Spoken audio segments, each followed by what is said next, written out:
Beliau sebelum percaya Tuhan Yesus ingin pembuktian dulu. Nah, ini orang yang cerdas. Makanya murtadin itu orang cerdas, ya. Beda dengan mualaf. Murtadin itu orang cerdas karena apa? Mereka minta bukti dulu. Tidak asal percaya, buktikan dulu. Kalau Tuhan Yesus itu Tuhan, tunjukkan kuasamu. Dan apa yang terjadi? Ini lelucon bodoh. Tunggu, jangan pergi. Tunggu, itu kan cuma bercanda.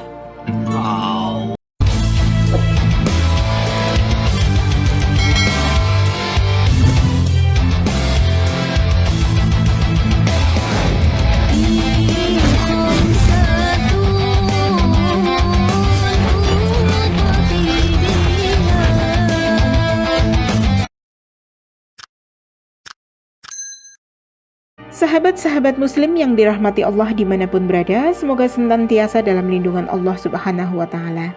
Bagi sahabat-sahabat yang sedang sakit, semoga Allah angkat penyakitnya, disehatkan kembali, dimudahkan segala urusannya, dilancarkan, dimurahkan rezekinya, dan juga dimudahkan terkabulnya segala hajat dan doa yang kita panjatkan ke hadirat Allah Subhanahu wa Ta'ala.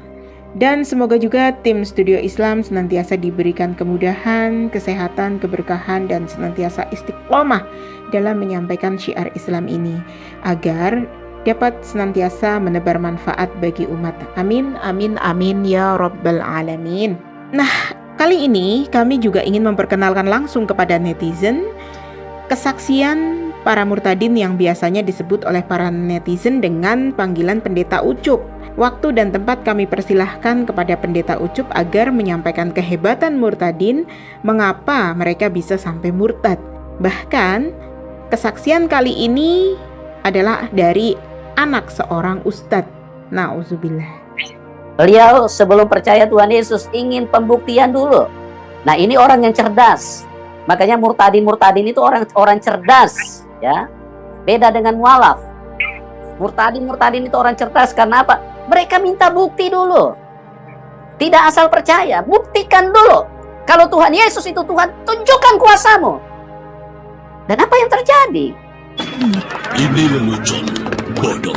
Tunggu, jangan pergi. Tunggu, itu kan cuma bercanda.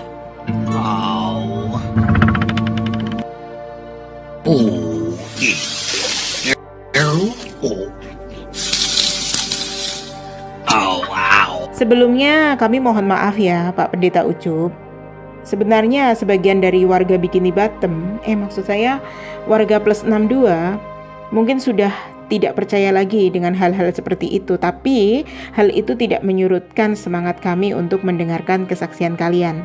Semoga bisa menginspirasi warga plus 62 yang sudah makin menjauh dari ajaran konyol ini. Dengan slogan orang-orang murtadin lebih cerdas daripada mu'alaf. Sebab mereka meminta bukti dulu bertemu Tuhan lalu murtad dengan tenang. Nah, benarkah seperti itu? Padahal sejatinya murtadin itu kebanyakan murtad hanya karena ada dua hal, yaitu syahwatul butun wa syahwatul farji, urusan perut dan urusan di bawah perut. Nah, kalian tidak percaya? Mari kita buktikan. Lalu di hari ketiga saya selalu berdebat itu dari pukul 10 malam dan subuh tuh. Hari ketiga, laki-laki ini mengajak saya untuk berdoa karena tidak patut menghakimi Tuhan siapa yang benar dan Tuhan siapa yang salah. Jadi kami berdoa saat itu kayak gini doanya. Tuhan, jika Tuhan siapa yang benar, dia yang akan datang, entah itu saya yang akan dijamah oleh Tuhan Yesus atau dia yang akan diberi hidayah sama Tuhan saya saat itu. Kami berdua menantang Tuhan dengan perjanjian apapun yang akan terjadi ke depannya itu harus diceritakan dan kita tidak boleh lagi membahas yang namanya agama dan Tuhan. Sahabat-sahabat sekalian yang masih setia menyimak channel ini, kita bisa mendengar kesaksian wanita ini.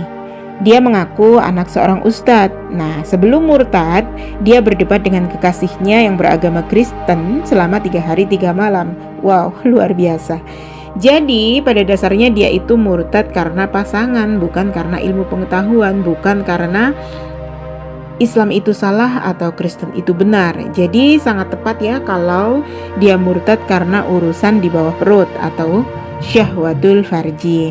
Namun anehnya dia itu membangun kesaksian dengan menentang Allah Subhanahu wa taala dengan harapan siapa yang bertemu dengan Tuhan maka agama dialah yang benar.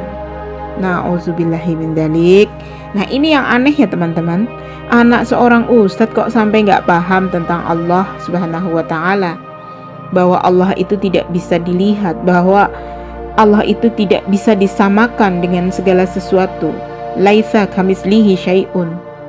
Nah jadi murtadin ini sudah secara tidak langsung memang ingin jadi kafir, atau memang tidak paham ajaran Islam. Padahal ya teman-teman, seharusnya seorang anak ustadz pasti pahamlah esensi Allah Subhanahu wa taala, bahwa Allah bukan manusia, dan mengerti sunnah Nabi tentang sholat istikharah, sholat yang menentukan dua pilihan, sholat meminta petunjuk kepada Allah agar diberi hidayah pilihan, bukannya malah bertaruh siapa yang dapat melihat Tuhan, maka itulah agama yang benar. Sungguh aneh ya sahabat muslim. Nah benar-benar na'udzubillah, anak seorang ustadz kok lemah iman dan tidak punya pengetahuan agama Islam sedikit pun. Nah sahabat muslim dan muslimah, kalian bisa menilai sendiri dan menyimpulkan ini beneran anak ustadz atau anak sekolah gereja, anak sekolah minggu. Mari kita mendengar apa yang membuat dia bisa murtad dan menjadi cerdas, kata pendeta Ucup. Mimpi-mimpi yang saya alami. Jadi saya bermimpi itu 5 kali. Jadi mimpi yang pertama dan mama saya itu sakit. Nah, di samping mama saya itu ada seorang anak kecil. Anak kecil ini sedang sekarat kan. Karena papa saya ustadz itu, lalu saya bilang, "Papa, tolong doakan anak kecil ini." Gitu. Lalu papa doakan, terus anak kecil ini nggak sembuh. Tapi tiba-tiba dia bangun dan dia bilang, "Kita semua taruh tangan kita di atas kepala anak kecil ini." Jangan panggil aku anak kecil, Paman. Lalu anak kecil ini tiba-tiba sembuh, puji Tuhan kan. Lalu saya pergi ke belakang rumah sakit ini, kamar rumah sakit, di depan kamar mandi itu ada seorang laki-laki tinggi besar. Kenapa saya bisa bilang tinggi? Karena laki-laki ini bilang peluk aku. Dan ketika aku peluk itu aku sepinggangnya dia kan. Terus aku pengen tahu nih laki-laki ini siapa. Aku melihat ke atas dan itu nggak kelihatan itu siapa, wajahnya nggak kelihatan. Nah sahabat-sahabat sekalian, yang membuat kami heran itu kenapa ya kebanyakan kesaksian murtadin ini kok berawal dari mimpi. Bahkan mimpi bertemu Tuhan sebanyak 5 kali. Terus mohon maaf, ada yang mengaku disetubuhi oleh Yesus di dalam mimpi dan lain sebagainya, yang konyol dan sangat menggelikan sebenarnya ya sahabat-sahabat muslim. Tetapi yang membuat kami prihatin dan kasihan yaitu dengan para nabi yang ada di dalam kitab mereka. Mereka ingin sekali bertemu dengan Tuhan namun tidak pernah kesampaian. Padahal mereka itu utusannya, nabinya, rasulnya, tetapi harus kalah dengan para murtadin ini yang begitu mudah bertemu dengan Tuhan Maha Pencipta dengan segala karangan, dongeng, dan cerita-cerita konyol mereka. Bahkan yang lucunya lagi, bapaknya seorang ustadz, tetapi gagal disuruh menyembuhkan anak kecil yang tidak tahu nama, latar belakang, dan bahkan sakit apa yang diderita oleh anak itu. Jadi wajar kalau boleh kami sebut itu tuyul yang ada di dalam mimpinya, sehingga bapaknya tidak mampu menyembuhkan komplotan syaitan yang menyamar sebagai malaikat terang itu. Astagfirullah. Sudahlah sahabat-sahabat muslim, apalagi yang harus dikatakan. Kesaksian murtadin, anak ustadz yang paling pendeta Ucup banggakan, ternyata sama saja dengan kesaksian gerobak murtadin lainnya. Semua modal dongeng, modal kisah-kisah konyol, dan berawal dari mimpi-mimpi aneh gitu. Jadi kami hanya menghimbau umat Islam yang dirahmati Allah, jangan pernah terpengaruh tipu daya kumpulan orang-orang musyrik ini yang sudah terlalu lama mendoakan Robnya hingga hatinya disesatkan oleh Allah sampai ajal menjemputnya. Na'udzubillah min dzalik. Himbauan bagi kalian yang bertemu dan sedang menyimak channel ini, langsung subscribe ya dan tekan tanda loncengnya agar bisa bertemu dengan murtadin-murtadin halu lainnya yang akan kami tampilkan di channel ini. Bagi sahabat-sahabat muslim yang masih menyimak kesaksian dari pendeta Ucup ini, udah deh bubar nggak ada manfaatnya ya teman-teman.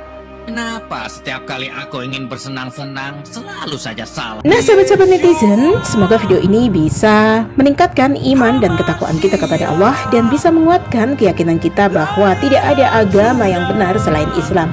Inna dina 'indallahil Islam. Yeshua Hamashiach, Lion of Judah, Agune Chemba.